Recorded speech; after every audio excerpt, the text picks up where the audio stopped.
Was a time of the preacher when a story begun. Choice of a woman and the love of a man, and how he loved her so dearly. He went out of his mind. Well, she left him for someone that she left behind.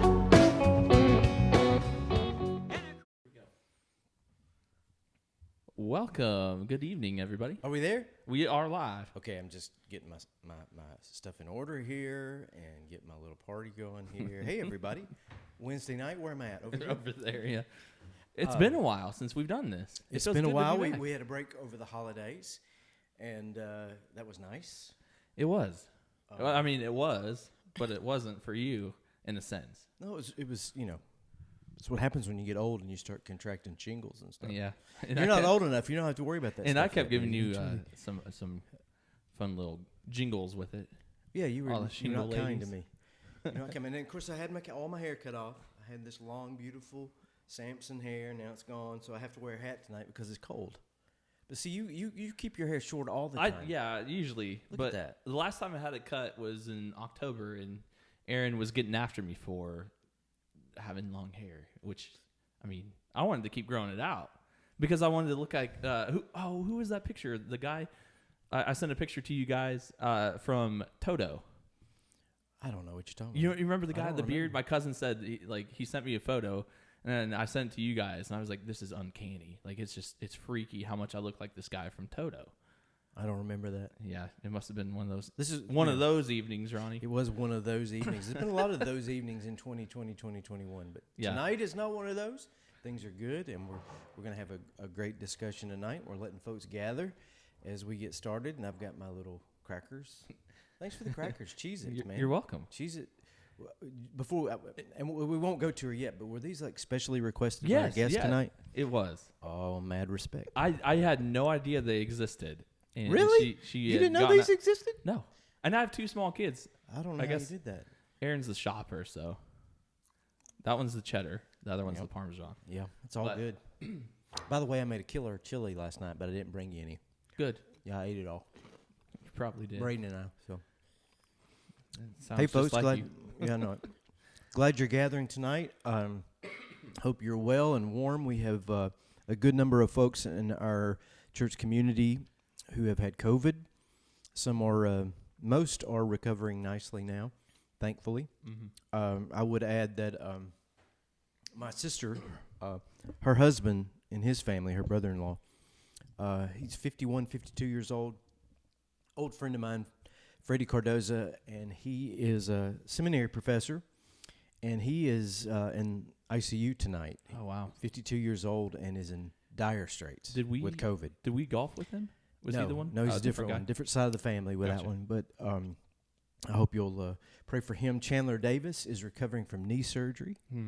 She went skiing at some point over the break, as young people are prone to do, and broke her Oh, man. kneecap. So, but she's doing well, and so keep her in mind. And I know there are many other prayer requests that are out and about, and many who are in varying stages of recovery.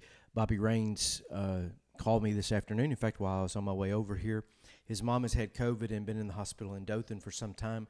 She was dismissed and went to a recovery facility. Mm-hmm.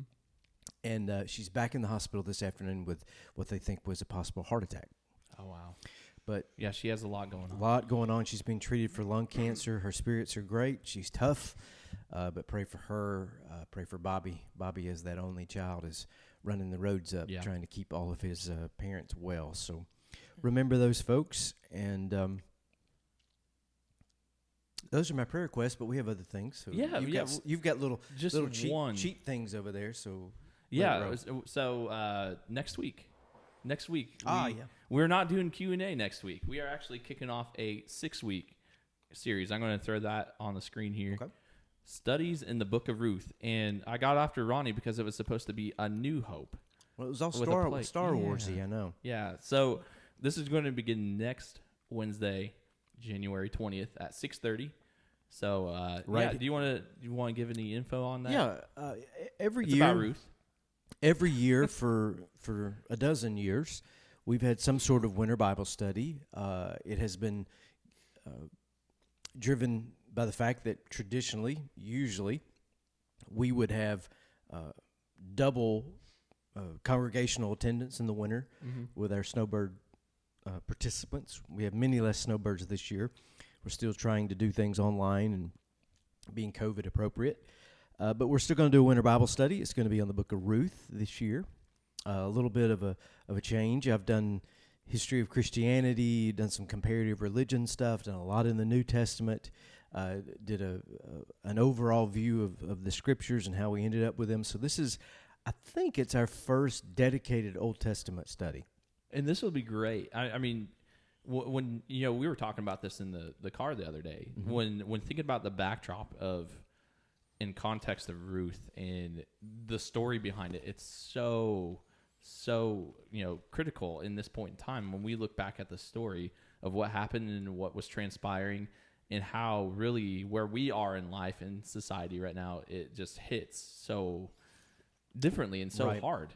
We had sort of you had conducted a poll if there's anything in particular people wanted to study, and there was no major leading contenders. But something that we heard over and over was, can we do something positive? And God knows we'll all take that.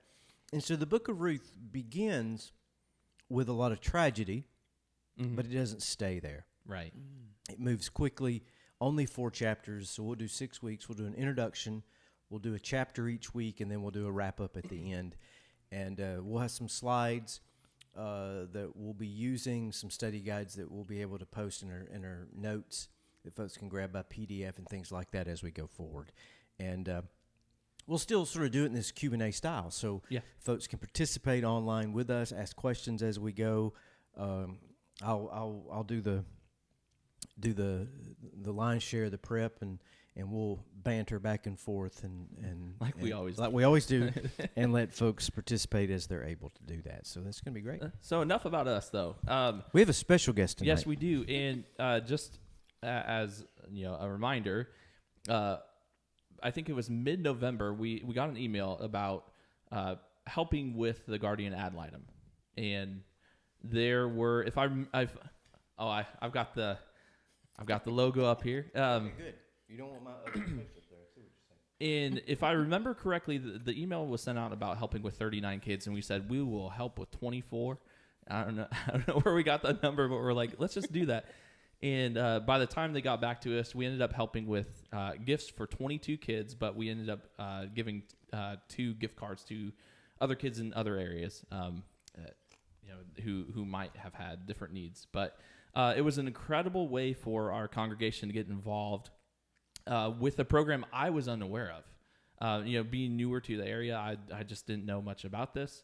But after getting in touch with you guys and learning more about it and seeing different people shop for the gifts and the smiles underneath the masks of the ladies that were there when we dropped them off was just, and it was so incredible. And we asked them then and there, what's something that we can do? And it was mentioned, we need volunteers. We're short on that. We just need people praying for us. We need people, figuring out different ways how to get involved. You're not sick, are you? No, I'm not. But the other thing too was we need to get ourselves out there in the community for people to know about who we are.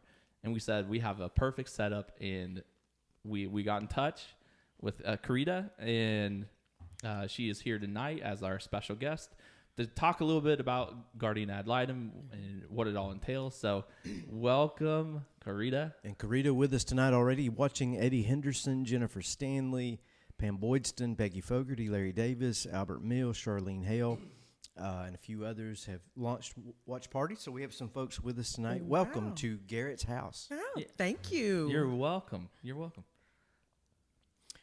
So just to echo what Garrett said, Right. We load these gifts and put them all in a trailer and drive up to Defuniak and unload in that little tiny office across from Bogey's. And Garrett's exactly right. Folks were so happy to see those gifts, and we just said, could we sit down and talk to some of you at some point? And I forget the director's name, but she was like, oh, absolutely, but you got to understand, I'm about 6 caseworkers short. Yeah. And I'm the supervisor and carrying a caseload myself. Right. So we're really busy. And so we said, well, that's fine. And then I'm so happy that you were able to, after a few weeks, probably best to get past the holidays with everything that you had going on. But Carita, tell us a little bit about the basics of the program. Okay. Because people are going to see this, Latin word, ad litem, and say, what in the world is that? I said it wrong the first time I said it. It's okay. I kept saying it wrong as I was announcing. You're from Nebraska. It's all right. What did you say? Guardium? Guardian ad litem. Oh. It's okay.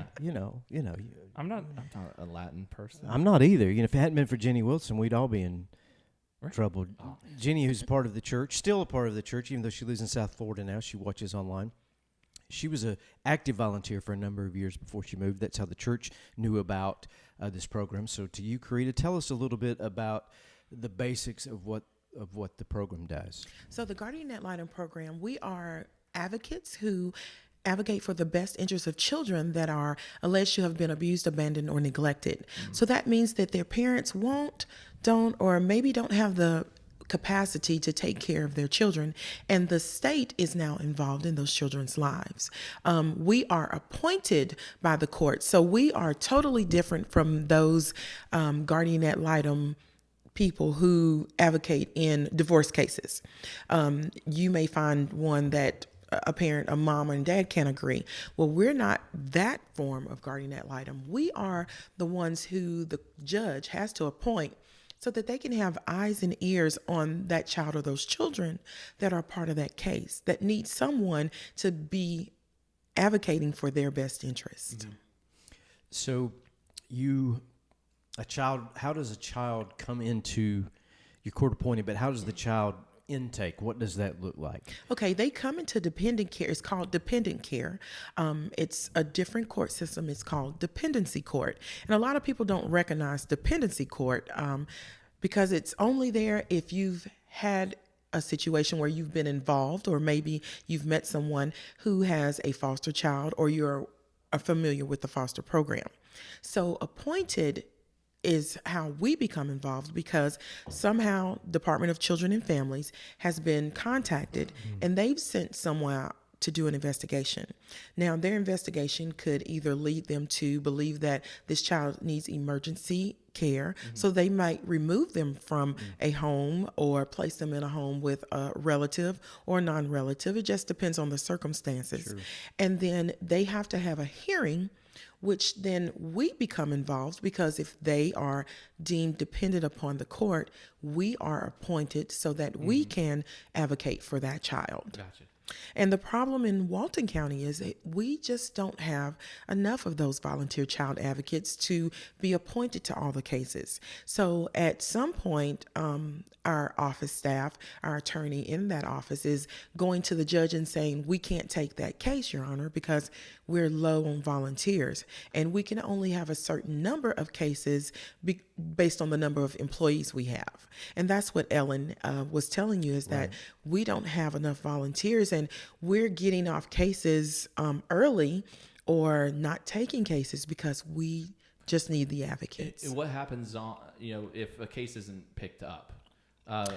If we can't take the case, that child is still going to be dealing with Families First Network, which is the service organization in our circuit. The First Circuit runs from Escambia County to Walton County. So in the First Circuit, that providing agency is called Families First Network.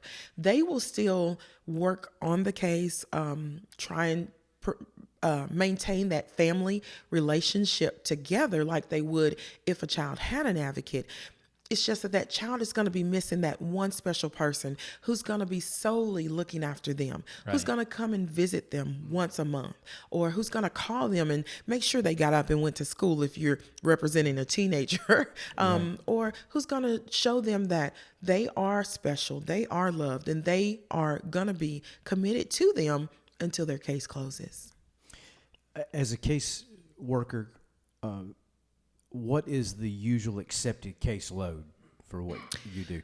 Don't tell me yet how many cases you have, but what's expected that you would say this is enough? So case advocacy managers, based upon the number of people in the office, they usually don't want them to have more than 60 children. And that could be one case could have 9 kids, one case could have 1 child. It just depends on the number of children on the case. So they don't want them to have more than 60 to 75 children. And right now, that is not the case. And that's the reason that we have to, unfortunately, go through the cases we have. And if we have a child who, let's say, is in a home with their grandparent, and their grandparent is doing well, the child is thriving, and they're having visits with a parent, or they're not having visits right now because a parent may be incarcerated, whatever that scenario is, if that child is doing what they call okay, then they want us to say, okay, that child is in a suitable placement. Let's let that case go so we can possibly take another case that might come open that child is going to need someone. And okay is probably, it's outcome measured about certain criteria they have to Yes, meet, different levels of care that they are receiving, what caused them to come into dependent care in the first place. There's several different factors that they look at, but for me, it hurts either way, because what makes this child who's just thriving okay to let go of, and what makes this child more important? So you have to kind of balance that out. But at the end of the day, it still makes you feel like, well, I'm not really helping that child because I've got to let them go to help another child. So when you appeal to volunteers, tell me about the role a volunteer comes into your program. I want to help. I'm here to help. What's the steps that you train them in, and then what do they do? So the first step would be they would come through me. I would talk with them. I would really find out if they're going to be dedicated, because this is not an easy task. This will tug at your heartstrings, and I need you to be strong. It also isn't the regular volunteer type role. It's not you're going to do this on Tuesday every other week from 2 to 4. It's one of those situations where you're dealing with a child's life. So you're going to want to make sure that that child is okay. You may want to visit them this week and then visit again next week. The only requirement is to visit once per month.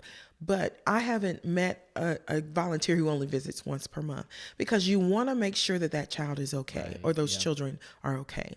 So I will vet you in. I will give you the information you need, and I'll explain the hard stuff to you, because I want you to hear what's going to hurt the most. And then if you make it through that conversation, then I move you on to the next step, which is completing an application. So you will complete an application and have a background check done. Now, the requirement is to be at least 19 years old. At 19, you can be an advocate with a seasoned volunteer. So you won't be advocating alone until you're 21. At the age of 21, then you are able to advocate once you go through the training process on your own, but you'll have a mentor to guide you the first, I would say, 4 or 5 visits. And then after we get you through that fingerprinting process, and it's also done at no cost to you, we will put you through a 30-hour training course, and it will be done in 3 different phases. There's a phase 1, which is called independent studies, and that's something that you're going to learn more. What is the volunteer role? What is the child's well-being? What is the difference between poverty and just being poor? And then you'll go through 8 other courses, which will take you through what is the legal aspect of what we do. how to write a report, how to tell us what's going on with the child, how to communicate with your case advocacy manager. And then you'll take one final course, which is unfortunately sad to have to take, but it's preventing youth suicide. The number of youth in the past year, I'm just going to use the last year, the numbers will completely overwhelm you. The number of children that we have in dependent care would completely overwhelm you. Our first circuit, again, from Escambia to Walton, over 1,500 children. Wow. Now, These are 1,500 children somehow, some way involved in the court system, or they have family members involved in the court system, but they have been caught up in the wash of that. Exactly. These are not offenders. No. These are children whose parents are supposed to be working a case plan, or children who are ready to be terminated from their from their parents, or these are children who are just in our system. Mom's not there, dad's not there. They are just waiting for that day when they can either be adopted or they're going to be in permanent guardianship with a family member. And how often, I don't know if you could give a percentage, but how often is it that these kids reconcile with their parents and get back with their parents versus, ending up in foster care and adoption? I don't have a percentage for that. I'll just go with me. On the cases that I personally have volunteered on, none of those cases have been back with a parent. Okay. They have ended with a grandparent, an aunt, a cousin, or they've been adopted. Okay. And I did have one that aged out. So you have interplay then with foster care, social services. I mean, all those agencies are, I guess you'll round table or have meetings about cross disciplines about certain cases. I imagine you would have a case where they're your case, but there may also be someone else's case from a different agency. Is that right? So when it's a case, it derives through Department of Children and Families. Then it is, in essence, handed off to Families First Network to make sure that the parents are doing what they need to do, following guidelines. There's what's called a case plan that parents will have to work in order to retain that custody and control. So if the parents' case plan, let's just say, was to be to attend parenting classes, the court will give them so much time to attend those classes, bring those certificates, and present those to the judge. In the midst of all that, we will have what's called staffings, so that it would be the guardian ad litem program, the advocate who's representing that child, the Families First Network, and any other agency. Let's just say they're working with a therapist. That therapist is welcome to come. Anyone who has involvement and input in that child's life is able to attend. And they just make sure that the trajectory that they're on is the correct one. Right. They get all the information that they need so that that child doesn't flail out there. They want to make sure that what that child needs, where they need to go, what they like to do is being done. Often when a child is removed from their home, let's just say Okaloosa County, a child could be removed from Okaloosa County, but because we don't have enough foster homes in Okaloosa County, they might be moved here to Walton County. Well, that means they're going to be going to a different school. That means they're going to have to make new friends. That means that, they may have been involved in football in Okaloosa County, and now they're in Walton County. How do we get them involved in the things that they need to continue doing so that they have some normalcy? Because it's not their fault that they're being moved. And it depends on the foster home. It depends on the child. There's a lot of things that go into that FFN works with to make sure that a child is placed close enough to where they are. But sometimes that just isn't possible. So it's up to us as their volunteer advocate to make sure that nothing gets overlooked in their life. It could be something as simple as they need to continue seeing the same therapist, and they could be living in Walton County because that's the only foster home available, but that therapist in Okaloosa County really has a bond with them, and they need to continue seeing that same therapist. We'll fight to make that happen. What is the foster capacity for the first district? I mean, you have 1,500 children or so as your caseload, and that's just scratching the surface probably of at-risk children. You're right. What's the what can this community currently take in as far as children who need to be housed in long-term foster care? So, the foster care program is run by Families First Network. If they want to contact me, I can give them the person who is over foster home development. But there's and I believe it's a 6-week program that they will go to in order to be eligible to be foster parents.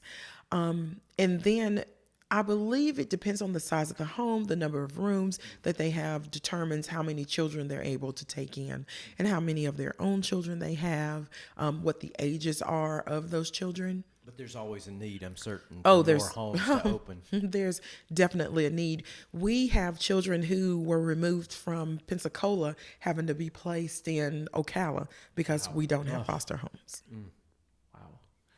So, best case scenario, what type of volunteer or how many volunteers would you guys be looking at needing up in the Funiac?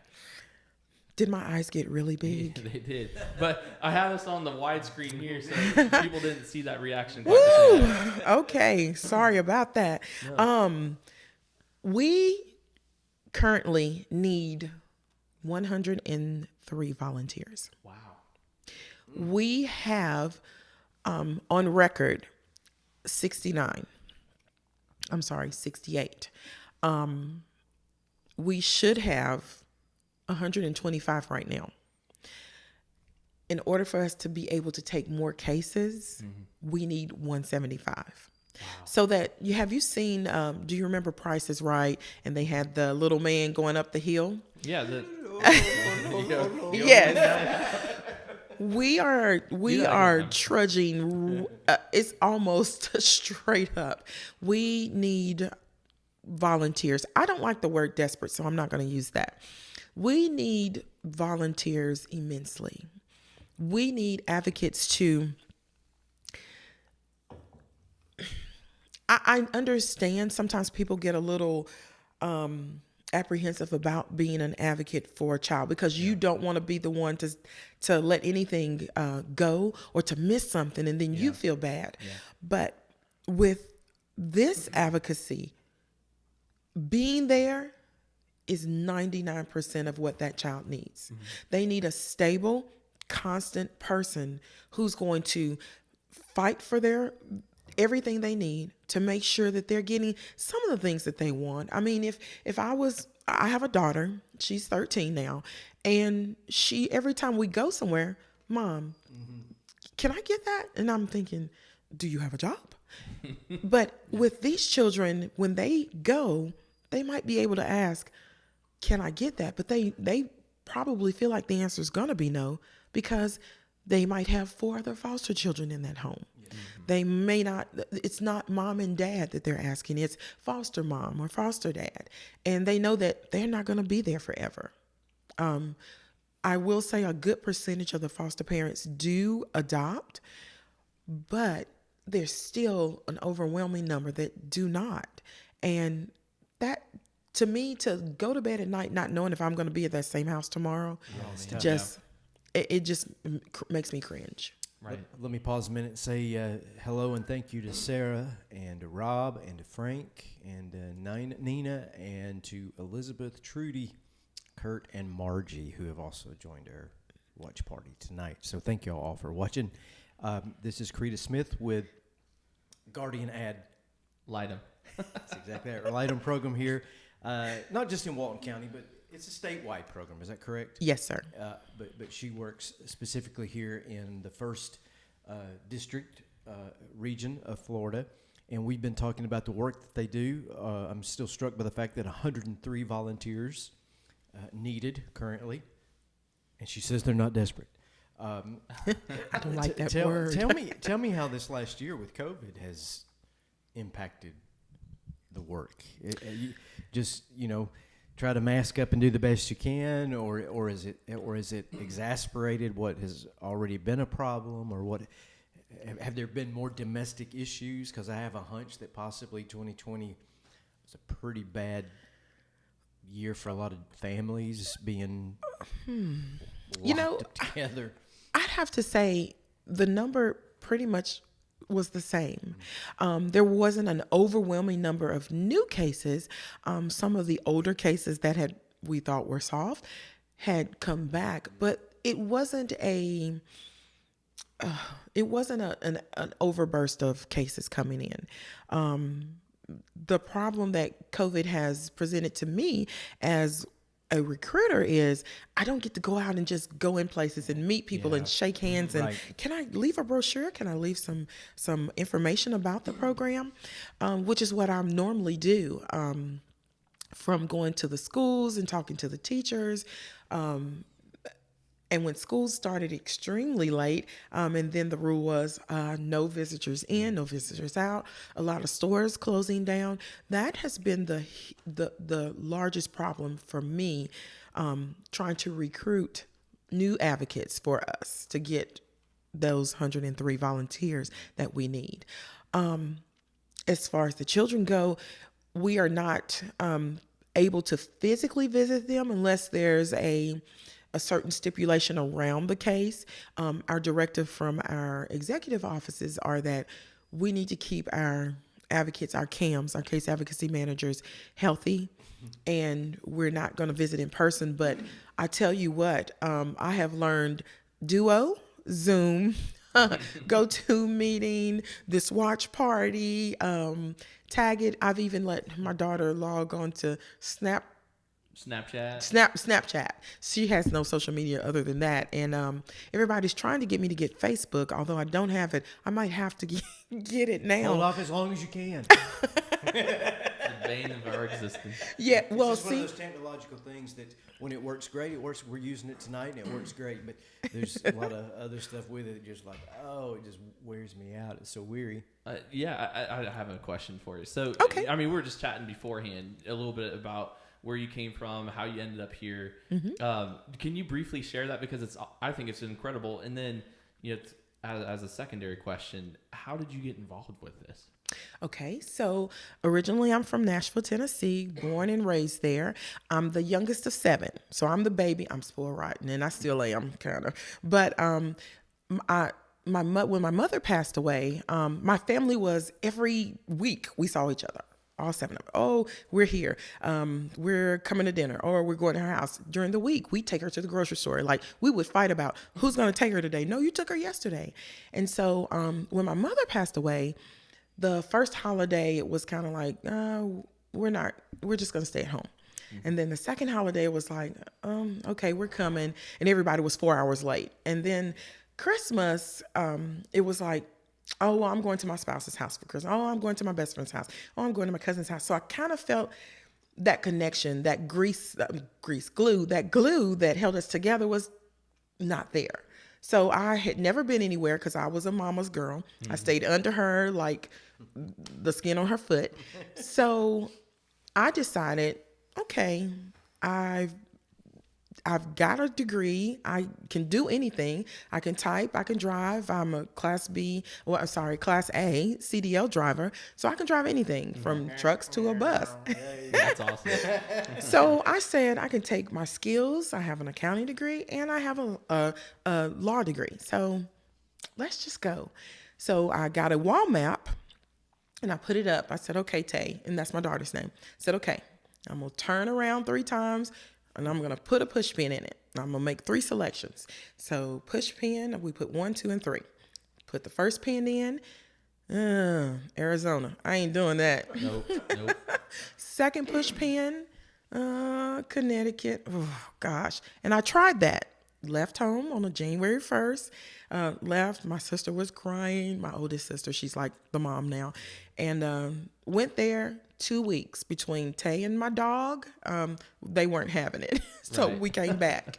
And then the third one was this Crestview. And everybody's like, what in the world? I mean, it was just really tiny. Toothpaste. Yeah. That's So I said, okay. So I got on, what is that, Craigslist to find a place and to find a job. So in Nashville, guardian ad litem is called CASA, Court Appointed Special Advocate. It's the same type of agency. We do the exact same thing. The only difference between us and CASA is that guardian ad litem's attorney is on staff. In CASA, the attorney is appointed to the child. So as the advocate for the child, you're still a guardian ad litem, but then there's the guardian ad litem attorney. And that attorney takes care of all the legal aspects, whereas in guardian ad litem, we have an attorney on staff who takes care of all the legal aspects. Gotcha. So when I told my CASA appointed person, I said, Susan, I'm moving. It's for real this time, because I left and came back. I said, for real this time. I've already found a job driving the bus, and we're gone. And she said, okay, well, as soon as you get there, look up the program and find somebody to volunteer for. So when I got here, I found the place that I was going to be renting. I turned the lights on, got the water turned on, and was calling about CASA. I was online going, CASA, there's no CASA, there's no CASA. I called Susan. I said, Susan, there's no CASA here. And she said, it's called guardian ad litem. Calm down. So I called the guardian ad litem office, and I met the person that I was going to be the advocate on her. She was going to be my CAM. And I started working. I was like, oh, yeah, this is what I'm meant to do. And then I was surprised by the circuit director at that time. And she was talking to me about it, and I didn't know who she was. And I was just going on and on and on. Yeah, you should volunteer and all this. And she was the circuit director. So then I was hired, and that's it. I've been here ever since. Job interview and didn't know it. Exactly. Yeah. And then I did a real one and was like, oh, it's you. And you went to Tennessee State? Yes, in I did. Nashville? We talked about that briefly. Graduated from the Wood. I got to give the Wood some respect. I love that. Did you, and you played basketball I did. at Tennessee State? And I feel like I'm still playing now because I coach at Laurel Hill, and it's like herding cats. Yeah. These young girls, I'm middle school coach, and I'm a varsity assistant coach, and middle school girls, 6th grade, so 6th to 8th grade. And it's like, catch the ball, huh? Yeah, yeah. My Move nail. to move to your right. Okay. Yeah, but by the time those girls are juniors and seniors, They'll be they're ferocious. fantastic athletes. Yes, I mean, they they may are. be fantastic athletes in the 6th grade, but Garrett was a youth minister for years, and it's been I know what you it's mean been by herding decades. cats. It's been decades since I've been a youth minister, but I've raised 3 boys, and I called them in middle school. They were turds, teens under rapid development. I like that. Yeah, it's a good one. I you like know, that. It's a Heard good that. one. And so their bodies are all out of sorts. Their minds are all out of sorts. I just you know. imagine major pain. Yeah. Oh, Turd. That's as good a work hilarious. as far as advocacy goes. You know, that small school community coaching is as good a advocacy, I suppose, as you could do. I have always been an advocate, whether it was for somebody in school, because bullying was not as rampant as it is now when I was in school, but it was like, no, you're not going to. So whether it was for a friend or it was for somebody else's child, I've always had that because it was instilled in me. My mother was, she owned a daycare. And if a mom came in and she saw something that she knew wasn't right, she'd pull that mom to the side and she'd tell her, and no, you're not taking your child home tonight. I will take her home, and you come by tomorrow. And if you're okay, then I'll let you have her. She was she was amazing. She was just amazing. And she instilled that in all of us. I couldn't teach in the school system because then I'd be in jail because I would snatch one up. But, Yeah. but So I tell my wife. my oldest sister, the one who acts as mom, she's a fourth grade teacher. I have a sister that's in between me and the one that I'm next to. She's a professor at Meharry Medical College. And my sister that's directly next to me, she's a second grade teacher. And then my brother was the one that's still living. He is he was military, but he is now what we call SRO at a private Christian school in Jacksonville. So, Oh, your mom must have been Yeah. so proud. How long has she been gone? 17 years. Wow. So she didn't see I was a baby. She didn't see all the success. She did not. She did not get to see me play in college. She didn't get to see me graduate from college. She got to see everybody else, but not me. So, but I know she's still proud. Absolutely. Every day. Every Yeah. day. We have a couple questions here. Go ahead. Pamela asked, what character traits do you need to do this type of volunteer work? And she goes on to say, obviously you need love of children and enjoyment of seeing them prosper. Living in Michigan, what can I do to help? In Michigan, I'm going to look it up real quick on my, go right on ahead. my trusty phone. That's my work phone. I will look it up on my phone. I believe in Michigan, it's court-appointed special advocate, so it's CASA there too. Okay. You just go online and either put, and my phone's in my car. I'm sorry. okay. I'll You're look it fine. up for You're you. fine. It's either just go online and put either Guardian at Litem or CASA, CASA, and there's a program in every state that is just like us. So there's no state, even in Hawaii, there is CASA or Guardian ad litem. Gotcha. So just go to one of those sites and there should be information about how to get more information from your area, and somebody should be in contact with you. Awesome. And then what kind of character trait was other? She said it all. You got to have a love for children. Want to see them exceed with your help. Right. You have got to, now the qualifications, I'm going to give her qualifications first, and then I'm going to tell her what characteristics you need. Yeah. The qualifications are to be at minimum of 19 years old. And these are state of Florida. Each state may have a varying age, but for the state of Florida, be at least 19 years of age, be criminally free. And by criminally free, I mean no charges dealing with children or domestic violence, theft, or any time served in jail.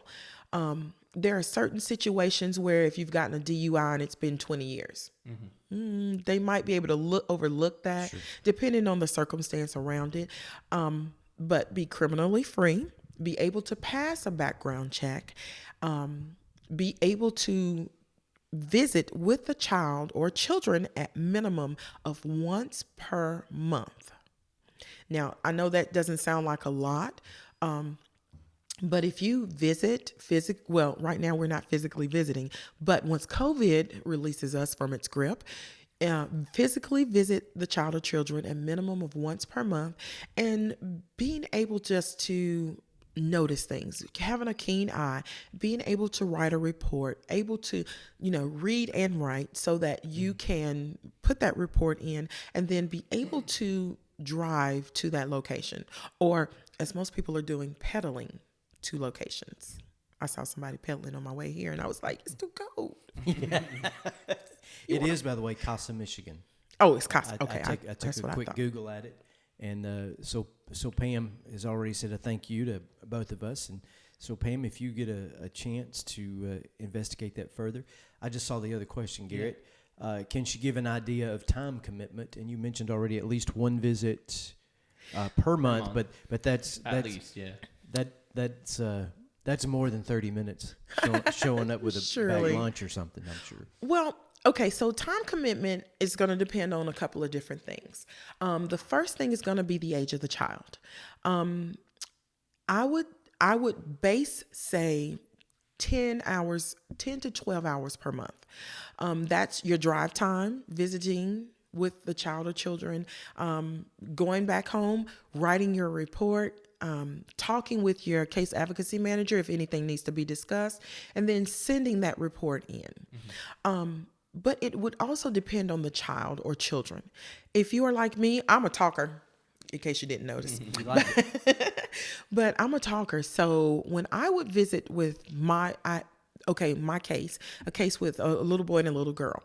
So I would go and I would have either Deca Uno cards, I'd have Sorry Game, Candyland, something You kind know of Uno quick. leads to a lot of fights. No. No. Oh my goodness. Only No. when people put cards in their pocket. And you have to establish, with Uno, you have to establish up front before the first card is dealt exactly which rules we are playing by. Because there's so many homemade rules. Sorry, I didn't mean to interrupt. No. I No, this is important. Uno, This needs to be said. Uno cuts deep. Yeah. Well, and my daughter makes up a new rule. No, you can lay 4 cards down as long as they're the same color. Who created that? That's not how I used to play. Exactly. We play by the rules on the paper. That's right. So it just depends. I would take a deck of Uno cards or a game, something that we could play and talk. So that they didn't feel like they're being interviewed, because they're interviewed by the family services counselor for FFN. They might have a therapist. They might have school psychologists. They are interviewed by so many different people that when you come, they might have the mentality of, okay, what are you going to ask me? So I want to get them to open up to me. So I'll do something different than everyone else. And a game of Uno always opens up kids because they want to go, oh, no. And then when you say Uno, no, I said it before you. So it gives them something to say, oh, this person just wants to play with me. They just want to find out what's wrong. So in the midst of that playing, you get to ask a question or make a memory for them that they can say, do you remember when you asked me this? This is what I should have told you. Because we want them to tell us those things that they won't tell that family services counselor. They're scared to be wherever they are. They're scared to visit mom. They're scared to visit dad. They don't want to visit mom. They don't want to visit dad. We want them to tell us those things that they won't tell anyone else. Right. Someone else asked, could you tell us a little bit about what a virtual visit looks like? Oh, can they see me? Yeah. It'll look like this. Hey, how you doing? Are you being, over here? That one right there, yeah. Hey, how you doing? Are you being good? Tell me what you've done today. Did you do your schoolwork? Did you go to school? Oh, what'd you have for dinner? It's that kind of Conversation. intimate conversation as if you were physically there. Yeah. I've gotten danced to. I've been told I have to get up and dance. We've actually played Just Dance on the Nintendo thing. Oh, yeah. I don't even know what it's called. Wii, The Switch. the Switch. Switch. Or whatever it is. Yes. Wii. Switch. Yeah. Did you all know that sorry, connects man. to the internet? Yeah. And you can play with other Oh, yeah. people. No, I didn't know that. Yeah. Oh, yeah. I Garrett, know that. Garrett, I'm concerned about you. What You are didn't know about the Cheez-It Cheez-Its. duos? You didn't know about, You're fighting over Uno. and you got small kids. I'm gonna have to come over and help you. Yeah, he might be an advocate. You're welcome anytime. His family made You're him an welcome advocate. I anytime. don't know. It's wonderful. I got a text message question. So somebody's watching, but they're not putting it on the thing. So that's kind of weird. But that's cool. I like it. I They want to respect that. remain anonymous. They want to except remain for now you anonymous. know who they are. I know who they are. Pastoral privilege. I think I can't invoke who they are. Is it ever? It's already passed and gone. Is it ever possible? This person asks, when you make a visit, if you have small children, can they attend? Okay, so due to confidentiality, we don't allow you to take your children on visits because Great answer. I mean, it's a good question. yeah, Good. it is a good question. And one of those things that we would go over, because I always ask when somebody's interested, and I do that first initial conversation with them, do you have kids?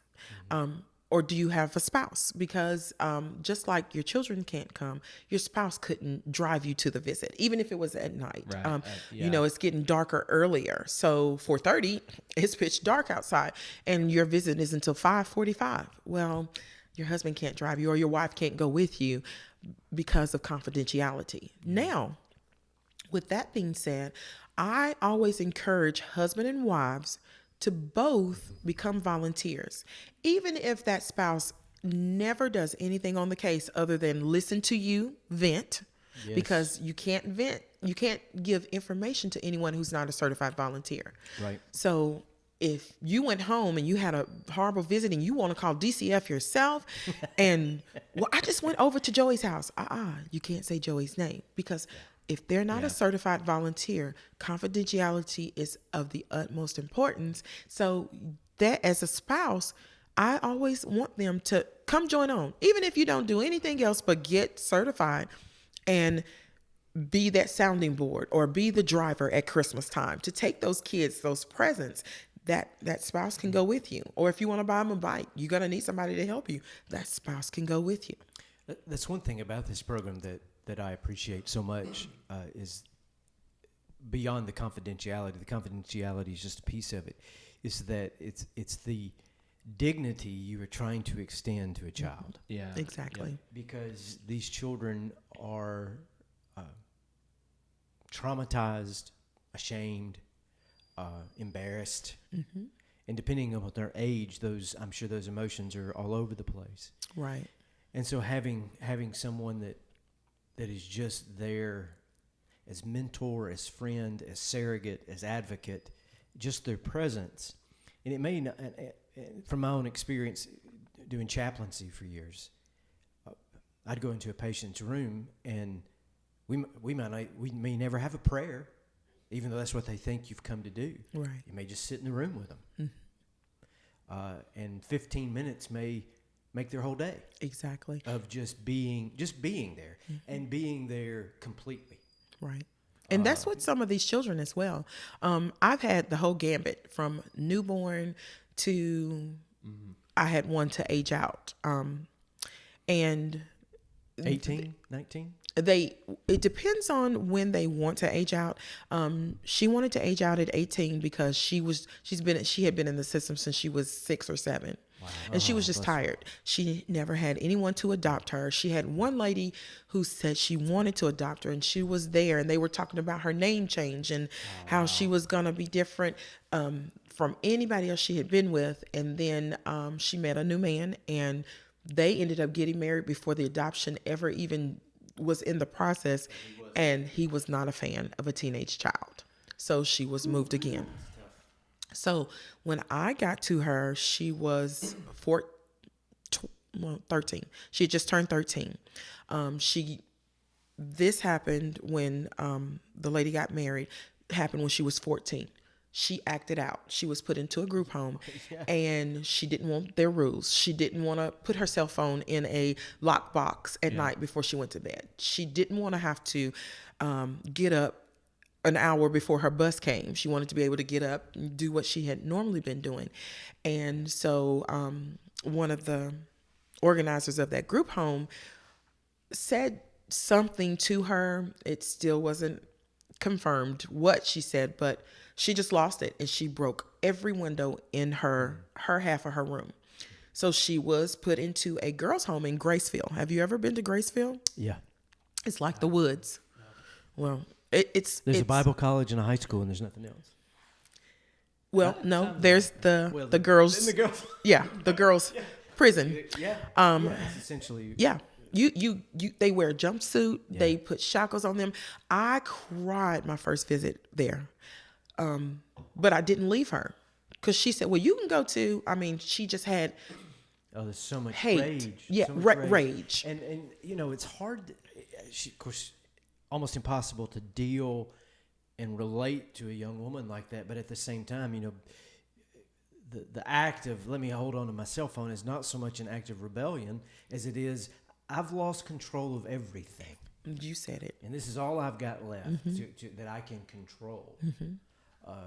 And God love her. I hope that as an adult she's doing well. She's doing well. I'll show you a picture. Okay, good. But she just that type of thing when it happens to those children, that's where one of the characteristics that the lady in Michigan was asking for. Yeah. You got to have compassion, right? Because if you haven't seen or you haven't been where those children have been, and I say it all the time, I had the perfect life growing up. I had a mother who I didn't want for a thing. If I needed it, it was always there. She fed everybody, so I was never without food. We've got kids who if they're in a foster home and that parent says, oh, well, here's a snack bar, it's got chips and cookies and animal crackers. It's got all this stuff. You got kids who are hoarding things because they've been without for so long. They'll eat it all at one sitting, yeah. Yes. Try to anyway. And eat theirs and theirs and theirs because they've not had that. So you've got to have a big heart of compassion. You got to be able to love somebody outside of yourself, to show them that God is love. Yeah, now, there's am I still on camera? Yeah. They stop us from talking about religion. Yeah. Okay. But I have things. I changed my shirt before I came over here, but I had a t-shirt on today that said, love is my religion. And that's, you can talk about love, and that's the message. Well, and sometimes children, if they bring it up, boom, you can go into it. Right. But if they don't bring it up, they don't want us to actually bring that up because they may, some of them may not have religion. But I always, and I might get in trouble, but I always tell them, God loves you and I do too. Yeah. Right. My daughter and I have this thing where when I drop her off at school in the mornings, we say TBDD. And that's just trust in God, believe in his word, declare it so, and decree it all. And we do that every morning. Great. And she's doing it with her friends. Well, I think we should probably be careful too of confusing God with religion sometimes. Well, So that's true saying too. God loves you Careful, preacher, me. is all right by me. It's all right by me. A quick shout out to Susan, Don, Thomas, and Elizabeth who joined us here late. Hi. I just have a couple things. As we're closing, we still have a little bit of time, but we want to be conscientious of your time as well, and we want to maximize whatever we have. So if you want to, we can keep going. But obviously, we kind of have a maybe a little bit of an understanding of the impact that people donating gifts and picking those up and us delivering those to the kids and what that might do. But can you share with us? Really, from your perspective and your experience, what that actually means to an individual child. I saw in the paper kids ranging from the age of 10 months to 12 months to, I think we had one person that was 14 or 15 that we delivered gifts for. But can you share a little bit more about that? And then secondly, so the camera's going to be on you. Okay. Secondly, for anybody that's on the fence about stepping into a volunteer role, speak to that. So first, and then that one. Those Christmas gifts are what children have asked for. They are out of home. So when a little boy says, well, no, I don't, what do you want for Christmas? Nothing. You say, no, you gotta want something. Whatever. Okay, well, what are you into? I like Flash. Okay. So that Flash Christmas present that child received was like, nobody's ever gotten me anything that I've asked for. I've asked for new shoes. I've asked for new clothes. And it's always, okay, in time or maybe later. But I asked you for this present and it got to me. It means the world to these children. Foster homes, and let me just tell you, I appreciate all of our foster parents. I appreciate them because they don't have to be there. They're like the need for volunteers that we have. They could just say no, but they are doing what they can to help these children. Now, some of them are foster parents who live like just in their means. They're not overly wealthy, but they're not considered in the poor category. So the children are getting their basics, but they're not getting their extras. That Christmas present was their extra. Most of the agencies attempt to make sure that all children in the dependency system have gifts. And for the most part, they do. But that gift card went to that teenager. And that teenager is thanking them because now they can go buy their own thing. Right. They don't have to have somebody go get it and they can say, oh, I like that. Thank you. And just because they have some manners. Now you have some that don't have manners and they really don't want to talk to you and they're kind of rude, but you just kind of overlook that. These kids are trying to survive. They're surviving. And just show them that love. Yeah. Mm-hmm. All right. So it's the second thing to anybody on the fence about jumping into this, and are we in the right position as a family mentality? You know, are we in the right mindset to jump in and be a volunteer? Or even what about being foster parents? Speaking of that. Okay, so I'll first say being a foster parent takes a lot. You have to be able to act as a full-time parent. You have to be able to get them to appointments. If you can foster, that's great.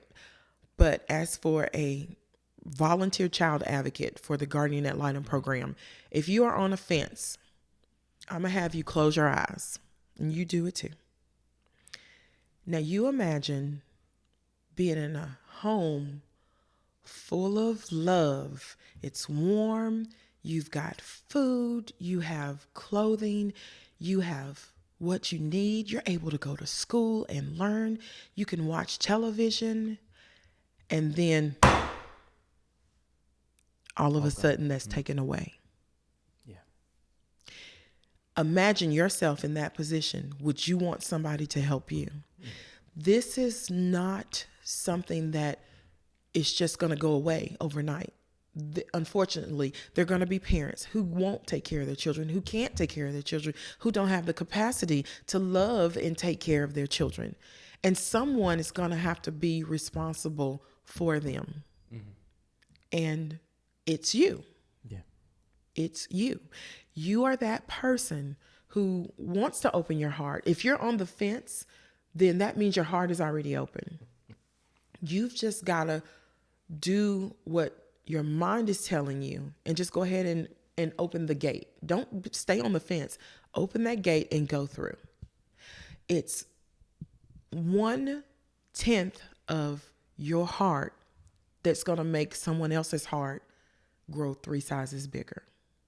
And that's why just, Carita Smith is the recruiter for this program. And just for clarification, your email is caritasmith@gal.fl.gov. That's correct. All right, I'm going to throw that up on the screen. And go ahead and throw 850-461.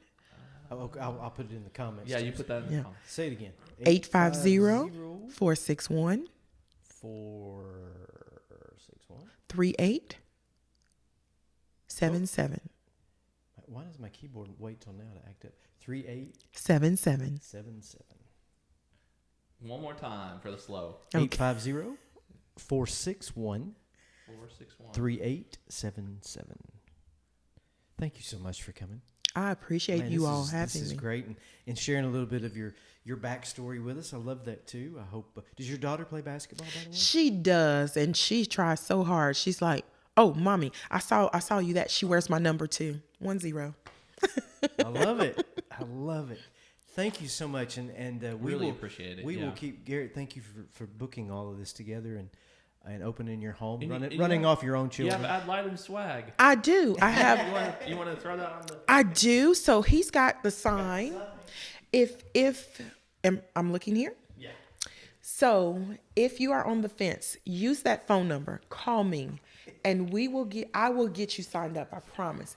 And here is a sign. If you don't want to go through the gate and you just want to let everybody else know, I'll be glad to bring you a sign, and I have the pikes for it, and you can stick it in your yard. And that way people driving by will be able to see it and say, "Hey, what's Guardian at Litem?" And then you can use this side and say, "Ask me." Because one day you will be a volunteer. And I bought you all Swag. hand sanitizer. I was like, that looks like a marker. I wonder what No, hand sanitizer. Oh, There's one for each of you. Oh, great. Now I have to sanitize. I bought some bookmarks just in case you all want to have anybody. And it has my name and number on the back make sure of them. We get those to our Bible study group, and they can stick them in their Bibles and have it right there so they can look at it. Yeah, the constant reminder while reading the Bible. Yeah, that's right. To do Bible things. Do Bible things. Yes. And then these are ice packets. You put these in the freezer, and it could be for a wound or a hurt. You better keep these for your little kids. And then, or you could put it in the microwave, and it could be a heater. Oh, I like it. 30 seconds in the microwave. I brought some brochures that have my name and number on the back and our office address. And for you two, I brought bags. Oh, that's fantastic. Great. This is a bag. It has it's from our foundation, because if they don't want to volunteer or they don't feel like they have the capacity to volunteer, but they still want to help us, like you all did, we have a foundation, Northwest Florida Guardianette Litem Foundation, that will be willing to accept any gift, any donation, will let us come out, we'll come talk, we'll set up, we'll do whatever we need to do in order to get the word out as well. And it says, it has our logo on it, and it's from our foundation. And on the back, it says, for every child, I am strong, resilient, a survivor, not a statistic. Hear me roar. I love it. And I bought you a bag, good for use at Publix. That's Publix Yes. bag right there. Right? And it's got our name and the number on it. I love it. Carita Smith, you are a joy. Thanks for Oh, being here thank tonight. you. Thank you. Really You two are appreciate it. great Yeah. as And our well. folks have been so interactive tonight, and hopefully we'll sow the seeds for good Yes. things to come. Yes. All right. Yeah, Thanks, Garrett. Yeah, and you know, if anybody didn't catch the email or phone number, they can contact me, and I will put that information on the screen too, here and now. So you should be seeing that. There's my email, Ronnie's email as well, just to bug him. But And we'll see you Sunday. 11 o'clock. 11 o'clock, yeah. All right. Stream service Streaming at through 11 the end of o'clock. January. I can't talk. End of January, and then we will We'll take a look at reassess. it after that. Yeah. Sounds good. Thanks, everybody. Have a great night. Oh, bye-bye. Was a time of the preacher when a story begun. Choice of a woman and the love of a man, and how he loved her so dearly. He went out of his mind. Well, she left him for someone that she left behind.